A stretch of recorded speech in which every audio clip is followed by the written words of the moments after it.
Assalamualaikum warahmatullahi wabarakatuh. Perkenalkan, kami dari PT Genfiti Genesis Agora. Perkenalkan, nama saya Satrio Gupala Lisina. Saya Ramdan Eka Putra. Saya Muhammad Hidayatullah Ridho. Dan saya Muhammad Firdaus. Di sini kami akan langsung membahas materi tentang modul 7. Yang pertama itu ada kapasitas terpasang, merupakan kapasitas maksimum yang bisa dicapai oleh mesin atau fasilitas dalam keadaan ideal. Sedangkan pada kapasitas produksi merupakan kapasitas maksimum yang bisa dicapai atau dihasilkan dari suatu mesin atau fasilitas dalam mempertimbangkan waktu henti dan maintenance. Yang kedua itu sendiri ada perbedaan dari OPC, routing sheet, dan MPPC. Yang pertama dari OPC itu merupakan gambaran visualisasi dari alur proses yang digambarkan dalam suatu grafik dalam proses produksi. Sedangkan pada routing sheet ini berisikan tentang dokumen-dokumen dari mulai mesin, jam orang, jam mesin yang dipakai dalam proses produksi tersebut. Sedangkan pada MPPC ini merupakan suatu alat yang digunakan dalam proses produksi yang digunakan dalam memproduksi dua komponen yang berbeda dalam satu diagram yang dibuatnya. Routing sheet sendiri merupakan dokumen yang berisi informasi lengkap tentang proses produksi dari suatu produk yang mencakup urutan operasi yang harus dilakukan, mesin atau peralatan yang digunakan, lalu ada waktu yang dibutuhkan untuk setiap operasi, dan kapasitas mesin yang digunakan.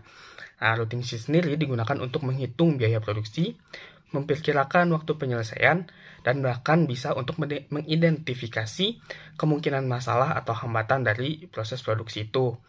Nah, dengan begitu, input data yang digunakan untuk membuat routing sheet sendiri ini ada OPC untuk mengetahui urutan produksi, lalu informasi mengenai mesin atau peralatan yang digunakan, kapasitas mesin atau waktu standar operasi, lalu ada juga efisiensi mesin. Mengapa dalam routing sheet terdapat perhitungan efisiensi mesin? Dalam routing sheet, perhitungan efisiensi mesin ini dilakukan untuk mengukur sejauh mana mesin bekerja sesuai dengan kapasitas mereka. Ini melibatkan perbandingan antara kapasitas terpasang dengan kapasitas terpasang. Ini memahami dalam mengidentifikasi hambatan, produksi, dan potensi peningkatan efisiensi. Nah, lalu mengapa dalam sebuah perencanaan rantai produksi harus memperhitungkan jumlah mesin teoritis dalam jumlah mesin aktual? Nah, ketika kita mendesain rantai produksi atau pabrik, sangat penting untuk memikirkan hal tersebut. Nah, yang pertama, jumlah mesin teoritis. Ini adalah jumlah mesin yang dibutuhkan jika semuanya berjalan sempurna tanpa gangguan. Yang selanjutnya adalah jumlah mesin aktual. Jumlah mesin yang benar-benar digunakan dalam produksi sehari-hari. Dalam kenyataannya, mesin ini berarti berhenti perawatan seperti itu. Yang selanjutnya, pengertian dari MPPC atau Multi Product Process Chart adalah gambaran visual yang digunakan untuk menunjukkan bagaimana berbagai produk dibuat dalam satu tempat. Nah, cara untuk melihat langkah-langkah produksi ini untuk semua komponen yang sedang diproduksi dengan MPC, Anda dapat melihat berapa banyak mesin yang benar-benar diperlukan dalam proses produksi. Nah, jadi pada dasarnya MPPC ini adalah alat yang membantu Anda merencanakan produksi berbagai produk sekaligus dan memastikan penggunaan sumber daya manusia yang efisien. Nah, input data yang digunakan dalam pembuatan Multi Product Process Chart atau MPPC itu ada Operation Process Chart atau OPC yang pertama. Yang kedua itu ada Master Schedule Inverter. Lalu yang ketiga itu ada rencana produksi atau yang biasanya rencana produksi ini di hari kerja. Lalu yang keempat itu ada routing sheet work center. Lalu yang kelima itu ada kapasitas produksi terpasang. Lalu selanjutnya itu fungsi dan tujuan dari multi product process chart atau MPPC.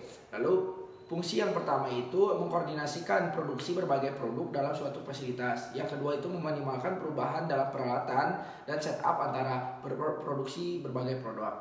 Lalu yang ketiga meningkatkan efisiensi produksi dengan mengatur urutan operasional yang optimal. Lalu yang keempat mempermudah perencanaan produksi untuk berbagai produk. Lalu yang terakhir ada output yang dihasilkan dari multi product atau proses chart MPPC, yaitu biasanya berupa diagram atau grafik yang menunjukkan urutan operasi untuk berbagai produk, waktu yang dibutuhkan untuk masing-masing operasi, dan cara mengatur produksi berbagai produk dalam suatu fasilitas. Ini membantu dalam mengatur produksi yang efisien dan efektif. Terima kasih telah menonton video kami. Semoga bermanfaat. Jangan lupa di subscribe, like, dan share video ini. Oke. Wassalamualaikum warahmatullahi wabarakatuh.